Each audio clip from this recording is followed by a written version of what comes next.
आइए बच्चों, अब हम करते हैं आपकी व्याकरण पुस्तक का पाठ 2 वर्णमाला व मात्राएं। इस पाठ के अंतर्गत मात्राएं। बच्चों, स्वरों का प्रयोग मात्राओं के रूप में भी होता है और स्वतंत्र रूप में भी। स्वर याद है ना बेटा आपको? अ आ ई उ ऊ, ये सारे स्वर हैं। तो इनका प्रयोग आप मात्रा की तरह भी कर सकते हो और स्वतंत्र यानी कि अकेले स्वरों का भी प्रयोग किया जाता है। आइए बेटा, अब हम सीखते हैं कि मात्रा के रूप में स्वरों का प्रयोग किस तरह से किया जाता है। देखिए बच्चों, सबसे पहले ऊपर हेडिंग दिया गया है स्वर, मात्रा, फिर व्यंजन के साथ मात्रा और फिर शब्द। अभी आप देखेंगे कि जो पहला स्वर है हमारा अ स्वर की कोई मात्रा नहीं होती, लेकिन अगर हम अ स्वर को किसी व्यंजन के साथ जोड़ देते हैं तो वो व्यंजन कंप्लीट हो जाता है, पूरा हो जाता है। क्योंकि बेटा कोई भी व्यंजन अपने आप में तब तक पूरा नहीं होता जब तक उसके साथ अ शब्द ना जोड़ा जाए। वो सारे व्यंजन आधे ही रहते हैं, उनके पैर में हलंत लगेगा ही लगेगा। जैसे यहाँ पर भी देखो लगा हुआ है ना हलंत, व्यंजन के साथ मात्रा। इस हेडिंग के नीचे है क हलंत जमा अ, ये क्या बन गया? क। जब इसके साथ अ स्वर को जोड़ा गया तो ये हलंत वाला क पूरा हो गया और ये व्यंजन पूरा होकर क्या बन गया? क।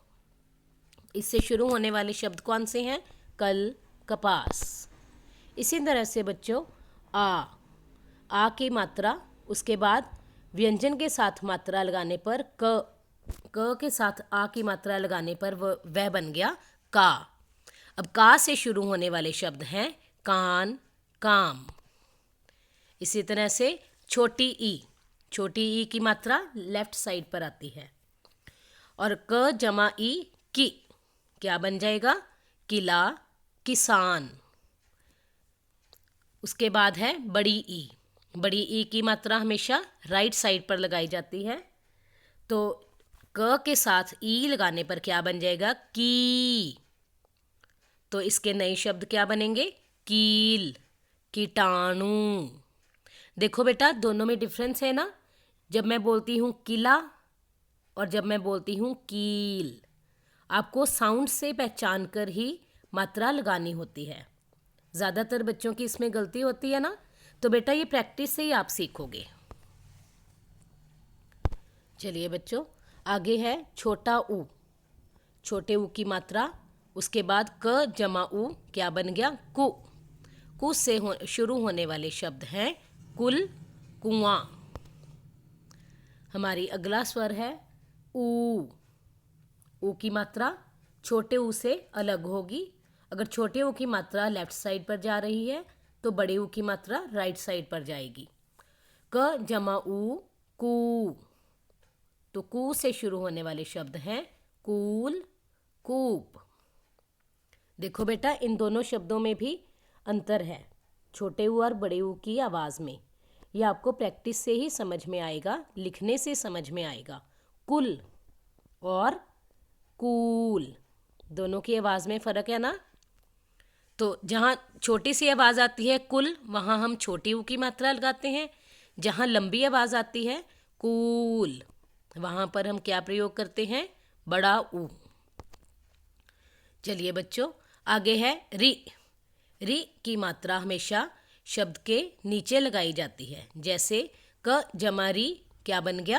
क्री। तो इसके शब्द क्या बनेंगे? कृषि, कृष्ण। हमारा अगला स्वर है ए की मात्रा शब्द के शिरोरेखा के ऊपर लगाई जाएगी। ठीक है बेटा। क जमा ए क्या बन जाएगा? के। जैसे केश, केला। ऐसे ही ए की मात्रा जो है वो 2 लाइंस होती हैं। ठीक है बच्चों। क जमा ए क्या बन जाएगा? कै। जैसे कैलाश, कैदी। कैलाश एक पर्वत का नाम है बेटा। अब ऐसे ही आपको इनकी साउंड में भी डिफ्रेंशिएट करना होगा। केश, कैलाश, दोनों में फ़र्क है ना। चलिए बच्चों, आगे देखते हैं। ओ की मात्रा। ओ स्वर और उसकी मात्रा क जमा ओ क्या बन गया? को। इससे शुरू होने वाले शब्द हैं कोयल, कोड़ा। ओ की मात्रा क जमा ओ, कौ। जैसे कौवा, कौन। ठीक है बच्चों।